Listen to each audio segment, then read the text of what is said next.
Okay, you might have experienced this before where your seatbelt just won't retract, or at least have some part that doesn't retract. This one isn't too bad, but it's been bothering me. And a lot of the times the dealerships or some places will tell you like, oh, you need to replace the whole module or whatever it is. But honestly, 8 times out of 10, there's a lot of oil buildup on here from, you know, your neck, your chest, whatever it is, your hands. And the oil buildup kind of prevents it from retracting in there. Whatever reason, I couldn't tell you why, but that just seems to be the case. And I'm going to show you how to clean it up real quick. Now there's a bunch of different methods you can do.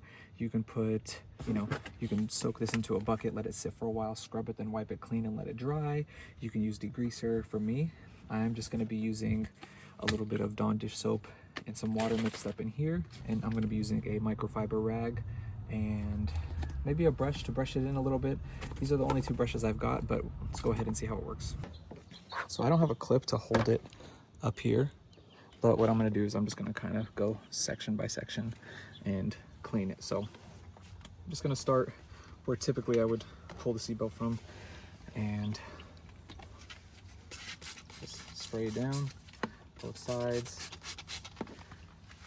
and then scrub it a little bit like that. Gonna take the dry rag, kind of do like a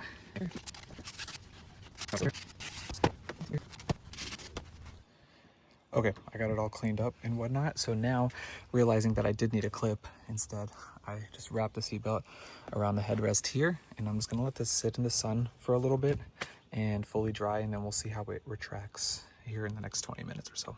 Okay, it's been about 20 minutes, 25 minutes or so. I got distracted, but let's see how it is.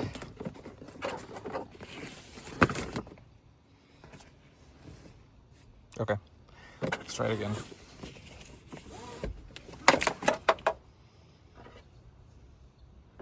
Okay, so a little bit better. I probably could have cleaned it a smidge more. I probably didn't put enough soap, but it just feels cleaner. It looks a slight bit better. It's kind of hard to tell with the fact that I'm in the shade now. But as you can see, it retracts a little bit better. Ignore my seat, the car's falling apart a little bit, but it works better, and I'm happy about that.